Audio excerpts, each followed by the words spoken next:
Welcome to the Real News Network. I'm Jessica Devereaux in Baltimore. You may remember that back in August, Brazilians took to the streets of cities and towns across the country for anti-government protests, trying to oust Brazilian President Dilma Rousseff. This came on the heels of a corruption scandal that has embroiled politicians from her Workers' Party, as well as a weakening currency and rising inflation in Brazil. The forces behind those protests were mostly portrayed to be populist, but our guest today did some digging and found that if you look behind the curtain, there's a more complex story to be told. Now joining us to share that story is Michael Fox. He's the co-author of the book Latin Americans, Turbulent Transitions, and he joins us now from Quito, Ecuador. Thanks for joining us, Michael.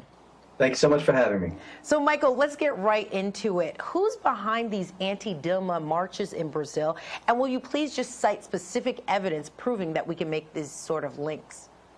I mean, the most important thing here is what we're basically talking about, and the folks that were on the ground in August are essentially the Brazilian Tea Party, right? There's several different groups. There's the Free Brazil movement, which is a group of youth, student, kind of neoliberal activists that really champion Reagan and Margaret Thatcher ideology. There's Students for Liberty and Come to the Streets, which also have kind of funding from different sources, from the Koch brothers, and even the head of Come to the Streets, I think, is the former. He receives financing from the Sturdy Foundation and is also like the head of AmBev. So it's a major corporation we're talking about here.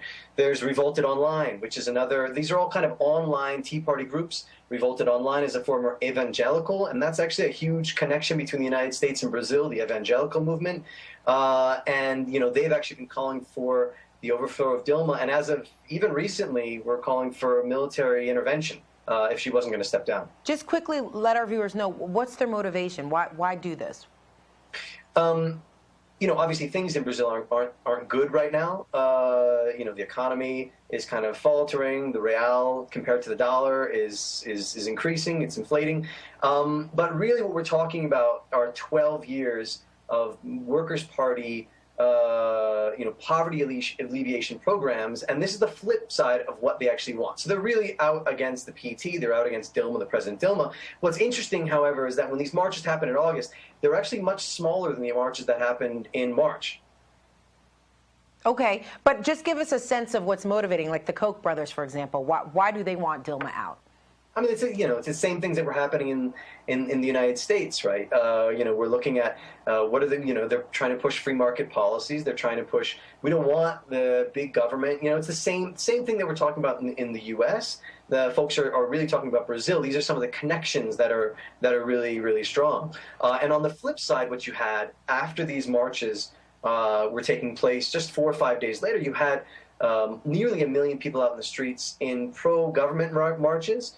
That were obviously there in support of the Dilma government, in support of the democratic process, because the thing about these opposition marches, which is really kind of amazing, and amazing for a public in, say, the United States, is folks were out there with signs calling for military intervention now, or saying that literally they should have killed Dilma when, she, years ago when she was a student activist, back in the 1960s. Like these are really radical groups that we're talking about, and they're only a very small sector of the population. So Dilma's approval rating might be less than, say, 10%, but these groups, you can see kind of their support kind of waning.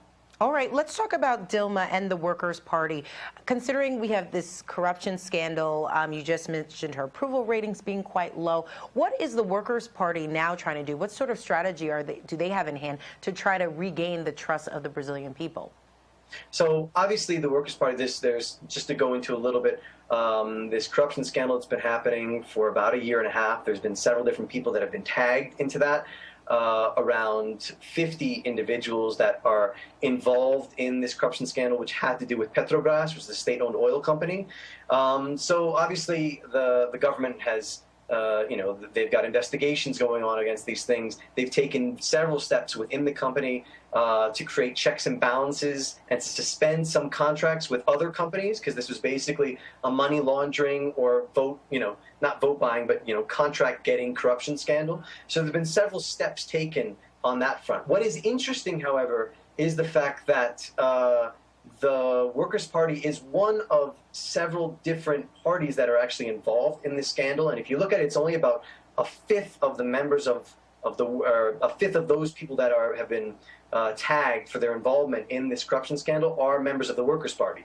There's also about the same amount in the PMDB, which is the more conservative sector, and then there's also the more conservative progressive party that has the majority of the people that are actually being tagged for their involvement in this. But in the media, really, what you see is everyone's talking about the Workers' Party. They're really trying to link President Dilma, who hasn't been linked yet, or the former President Lula into the scandal. All right, but this scandal at the end of the day did happen, and Dilma and her party, they're suffering, their credibility suffering.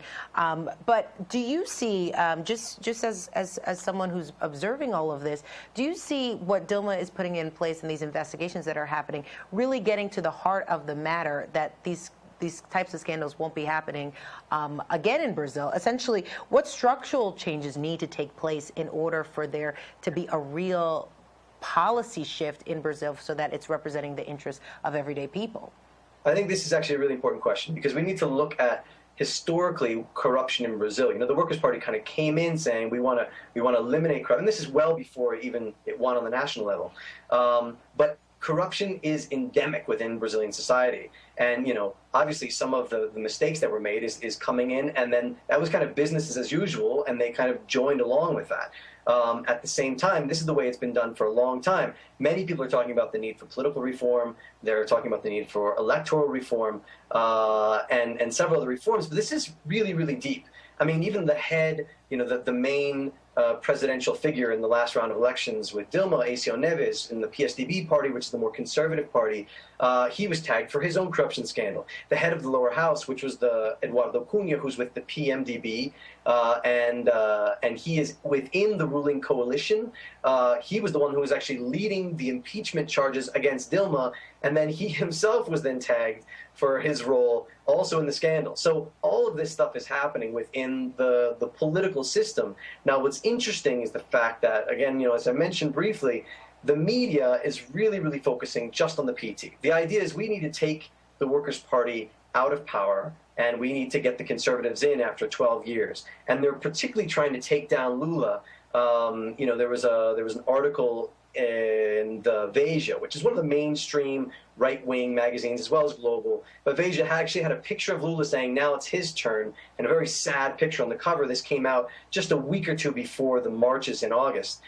It really didn't have any information. It was talking about somebody who was going to come out with information, and this is the way that media is being used to kind of manipulate what's being talked about and try and really manipulate public opinion. This is happening within the lead-up. Lula just said a couple of weeks ago that he might be willing to run in 2018, and that's huge because he's so charismatic and he really has a huge following in Brazil.